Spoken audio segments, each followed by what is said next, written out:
Hello বন্ধুরা, আমি শুভ্রা রান্নাঘরে ভরিভোজ চ্যানেলে আপনাদের স্বাগত জানাই। আজকে আমি একটা দারুণ টেস্টি সাদা আলুর দমের রেসিপি শেয়ার করব।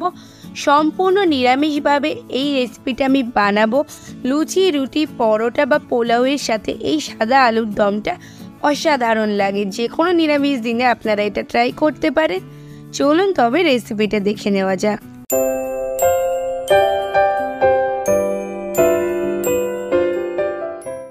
নিরামিষ সাদা আলুর দম বানানোর জন্য এখানে আমি মাঝারি সাইজের কিছু আলু নিয়ে নিয়েছি। 600 গ্রাম মতো আলু আছে। একটা প্রেশার কুকারে 1 গ্লাস মতো জল দিয়ে দিয়েছি, আর তার মধ্যে আমি আলুগুলো দিয়ে দেব। আলুগুলো দেওয়ার পর প্রেশার কুকারে ঢাকনা আটকে গ্যাসের ফ্লেম বাড়িয়ে একটা সিটি দেব, তারপর গ্যাসের ফ্লেম কমিয়ে আর একটা সিটি দিয়ে নেব, আর তারপর গ্যাসের ফ্লেমটা অফ করে সিটিটাকে বসিয়ে নেব। এদিকে একটা মিক্সির জারে 10টা ভিজিয়ে রাখা কাজু, 10টা ভিজিয়ে রাখা আমন্ডে আমি খোসা ছাড়িয়ে দিয়েছি, আর দিয়ে দিচ্ছি বেশ কিছুটা টক দই। এখানে আমি ছোট চা চামচের উঁচু উঁচু করে 3 চা চামচ পরিমাণে টক দই দিয়েছিলাম। কাজু আর আমন্ডটাকে আমি মোটামুটি 1 ঘন্টা আগে ভিজিয়ে রেখেছিলাম, আর তারপর সমস্ত কিছু মিক্সিতে একটা মিহি পেস্ট তৈরি করে নিয়েছি। এতক্ষণে আমার আলুটা সেদ্ধ হয়ে গেছে, আর আমি প্রেশার কুকারটা খুলে আলুগুলোকে ঠান্ডা করে নিয়েছি। এরপর আমি আলুর খোসাগুলো ছাড়িয়ে নিচ্ছি। একটা একটা করে সব আলুর খোসাগুলোই এরকমভাবে ছাড়িয়ে নিতে হবে। আর যেহেতু আমার আলুগুলো বড় ছিল, তো আমি প্রত্যেকটা আলুকে 2 টুকরো করে নিয়েছিলাম। আপনাদের আলু যদি ছোট থাকে তাহলে আপনারা আলুগুলোকে গোটাও রাখতে পারেন, তাহলেও কিন্তু দেখতে বেশ ভালো লাগে। এরপর আমি গ্যাসে কড়াই বসিয়ে দিচ্ছি। কড়াইতে দিয়ে দিলাম 4 টেবিল চামচ পরিমাণে সাদা তেল। প্রথমে আমি কড়াইটাকে খুব ভালো করে গরম করে তারপরেই তেলটা দিয়েছি, আর তেলটাকে খুব ভালো করে গরম করে নিয়ে তার মধ্যে দিয়ে দিলাম সেদ্ধ করে রাখা আলুগুলো দিয়ে একটু সময় ধরে লাল লাল করে ভেজে নেব। তবে গ্যাসের ফ্লেমটা হাইতে রেখেই ভাজবো, যেহেতু আলুগুলো আগে থেকে সেদ্ধ করা আছে। উল্টে পাল্টে বেশ সুন্দর লাল রং আসা পর্যন্ত আলুগুলোকে ভেজে নিতে হবে। হাই ফ্লেমে রেখে 5 থেকে 6 মিনিট সময় ধরে আলুগুলোকে ভেজে নিলেই কিন্তু আলুগুলোর রঙটা বেশ সুন্দর লাল লাল হয়ে যাবে। তারপর আমি কড়াই থেকে আলুগুলোকে তুলে নেব। তো আলুগুলো আমার ভাজা হয়ে গেছে, আর আলুগুলোকে তোলার সময় একটু ধারে ধরে নেব, যাতে এক্সট্রা তেলটা কড়াইতে থেকে যায়। আলুগুলোকে তুলে নেওয়ার পর ওই তেলেই আমি ফোড়নে দিয়ে দিলাম 1/2 চা চামচ গোটা জিরে, আর একটু গরম মশলা দিয়েছি, কয়েক টুকরো দারচিনি, 2টো এলাচ আর 4টে লবঙ্গ। 1 মিনিট মতো ওয়েট করে ফোড়ন থেকে সুন্দর গন্ধ বেরোলে দিয়ে দিলাম 1 চা চামচ ভরে ভরে আদা বাটা আর 1 চা চামচ কাঁচা লঙ্কা বাটা। ঝালটা অবশ্যই আপনারা স্বাদ মতো দেবেন। এরপর সমস্ত কিছু একটু নেড়ে চেড়ে কষিয়ে নিচ্ছি আদার কাঁচা গন্ধটা কেটে যাওয়া পর্যন্ত। আদা আর কাঁচা লঙ্কাটাকে 2 মিনিট মতো নেড়ে নিয়ে দিয়ে দিলাম 1/2 চা চামচ জিরে গুঁড়ো, 1/2 চা চামচ ধনে গুঁড়ো, 2 টেবিল চামচ পরিমাণে জল দিয়ে মশলাটাকে একটু কষিয়ে নেব, যেহেতু গুঁড়ো মশলা ধরে যেতে পারে। আর তারপর 2 থেকে 3 মিনিট সময় ধরে আবারও একটু কষিয়ে নিচ্ছি। আমি কিন্তু এ পর্যায়ে গ্যাসের ফ্লেমটা হাইতেই রেখেছি। যখন মশলাটা কষানো হয়ে যাবে আর তেলটা সুন্দরভাবে ভেসে উঠবে, তখন এর মধ্যে দিয়ে দিলাম আগে থেকে তৈরি করে রাখা কাজু বাদাম, আমন্ড আর টক দইয়ের মিশ্রণটা। মিক্সির জারটা ধুয়ে দিয়ে দিলাম 2 থেকে 3 টেবিল চামচ পরিমাণে জল। তারপর মশলাটাকে কষিয়ে নেব গ্যাসের ফ্লেমটা লোতে রেখে। যেহেতু বাদাম দিয়েছি তাড়াতাড়ি মশলাটা ঘন হয়ে যাবে, তার জন্য লো ফ্লেমে রেখে এবার মশলাটাকে কষাতে হবে আবারও 2 থেকে 3 মিনিট মতো। তো 2-3 মিনিট মতো লো ফ্লেমে রেখে কষিয়ে নিলেই কিন্তু মশলা থেকে তেল ভেসে উঠবে। যেহেতু এই রান্নায় আমি কোনো হলুদ বা লাল লঙ্কার গুঁড়ো দিইনি, তার জন্য আপনারা তেলটা দেখতে পাচ্ছেন না, তবে মশলা থেকে কিন্তু সুন্দরভাবে তেলটা ছেড়ে দিয়েছে।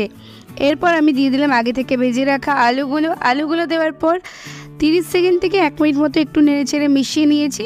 এরকমভাবে মশলাটা আলুর গায়ে কোট করে গেছে। তারপর এর মধ্যে দিয়ে দিলাম উষ্ণ গরম জল। অবশ্যই উষ্ণ গরম জল দেওয়ার চেষ্টা করবেন, এতে কিন্তু রান্নার স্বাদ অনেক বেশি ভালো হয়। এখানে আমি মোটামুটি 1 কাপ পরিমাণে জল অ্যাড করেছি। জলটা দেওয়ার পর নেড়ে চেড়ে সমস্ত কিছু একটু মিশিয়ে নিচ্ছি, আর এরকমভাবে নেড়ে চেড়ে মিশিয়ে নিয়ে গ্যাসের ফ্লেমটা বাড়িয়ে দিয়ে ফুটে ওঠা পর্যন্ত ওয়েট করব। আর ফুটতে শুরু করলে আমি কিন্তু একটা ঢাকা চাপা দিয়ে এটাকে মোটামুটি 5 মিনিট মতো রান্না করে নেব। আমি ঢাকাটা চাপা দিয়ে দিলাম। গ্যাসের আরেকটা সাইডে আমি একটা সসপ্যান বসিয়ে দিয়েছি। সসপ্যানটা গরম হয়ে গেলে দিয়ে দিলাম 1 চা চামচ পরিমাণে বাটার, আর বাটারটা দেওয়ার পর মেল্ট হয়ে যাওয়া পর্যন্ত ওয়েট করব। বাটারটা মেল্ট হয়ে গেলে সরু সরু করে কেটে রাখা 1/2 ইঞ্চি পরিমাণে আদা এর মধ্যে আমি দিয়ে দিচ্ছি। আর দিয়ে দিচ্ছি কয়েকটা চেরা কাঁচা লঙ্কা। আদা আর কাঁচা লঙ্কাটাকে 1 মিনিট মতো একটু নেড়ে চেড়ে নেব। আর এখানে আমি একটা শুকনো লঙ্কা কাঁচি দিয়ে একটু কুচি কুচি করে কেটে নিয়েছি, সেটা দিয়ে দিলাম। আর দিয়ে দিলাম 1/2 চা চামচ গোলমরিচের গুঁড়ো। শুকনো লঙ্কা না দিলে আপনাদের কাছে চিলি ফ্লেক্স থাকলে সেটাও দিতে পারেন। একটু নেড়ে চেড়ে নিয়ে তার মধ্যে দিয়ে দিচ্ছি একটা মাঝারি সাইজের ক্যাপসিকামের অর্ধেকটা চৌকো চৌকো করে কেটে। ক্যাপসিকামটা দেওয়ার পর 1 মিনিট মতো একটু নেড়ে চেড়ে নেব। আর তার মধ্যে দিয়ে দিচ্ছি একটা মাঝারি সাইজের টমেটো। টমেটোটা আমি বীজ বাদ দিয়ে চৌকো চৌকো করে কেটে নিয়েছি। টমেটোটা দেওয়ার পর বেশিক্ষণ নাড়াচাড়া করব না, 30 সেকেন্ড মতো নাড়াচাড়া করে তারপর এটা গ্যাসের ফ্লেমটা অফ করে দেব, কারণ টমেটো বেশি রান্না করলে কিন্তু সফট হয়ে যাবে, আর এটা সফট হয়ে গেলে বেশি ভালো লাগবে না। তো সবজিগুলো সতে করা হয়ে গেছে, গ্যাসের ফ্লেমটা অফ করে দিয়েছি। এদিকে যে 5 মিনিট আমি ঢাকা চাপা দিয়ে রান্না করছিলাম, 5 মিনিট পর কিন্তু আমি ঢাকনাটা খুলে নিচ্ছি। আর এর মধ্যে তৈরি করে রাখা যে সতে করা সবজিগুলো দিয়ে দিলাম। আর এগুলো দিয়ে একটু নেড়ে চেড়ে মিশিয়ে নিচ্ছি। এতে কিন্তু দারুণ একটা ফ্লেভার আসে আলুর দমে, ভীষণ ভালো লাগে এরকমভাবে দিলে।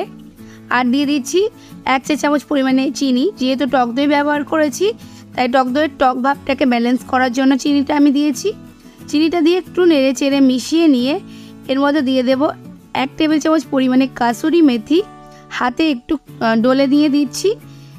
আমি কিন্তু এই পর্যায়ে গ্যাসের ফ্লেমটা লোতেই রেখেছি। কাসুরি মেথিটা দেওয়ার পর আবারও একটু নেড়ে চেড়ে মিশিয়ে নিচ্ছি। আর এটা শেষ করব একদম শেষে একটু গরম মশলা দিয়ে। 1/2 চা চামচ পরিমাণে আমি গরম মশলা এখানে দিয়ে দিচ্ছি। আর লাস্টের দিকে আমি একটু গ্যাসের ফ্লেমটা বাড়িয়ে দিয়েছিলাম, গ্রেভিটাকে একটু টানিয়ে নিয়েছিলাম। এরকম একটু গ্রেভিটা করে নিয়ে গ্যাসের ফ্লেম অফ করে দিয়ে ঢাকা চাপা দিয়ে স্ট্যান্ডিং টাইম দিয়ে গরম গরম লুচি, পরোটা বা পোলাওয়ের সাথে বা ফ্রাইড রাইসের সাথে সার্ভ করব। ভীষণ ভালো খেতে হয়। আমি এটা পোলাওয়ের সাথে ট্রাই করেছিলাম, আমার খুব ভালো লেগেছিল।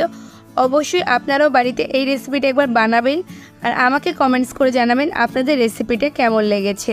আর যদি আমার আজকের রেসিপিটা ভালো লেগে থাকে, লাইক শেয়ার করে অন্যদের দেখার সুযোগ করে দেবেন।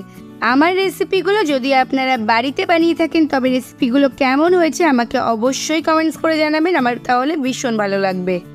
এখনও যদি আমার চ্যানেলটাকে সাবস্ক্রাইব না করে থাকেন, তাহলে তাড়াতাড়ি সাবস্ক্রাইব করে পাশে থাকা বেল আইকনে ক্লিক করে দেবেন, যাতে পরবর্তীকালে চ্যানেলে যখন নতুন কোনো রেসিপির ভিডিও আপলোড করব, সবার আগে আপনাদের ফোনে নোটিফিকেশান পৌঁছে যায়।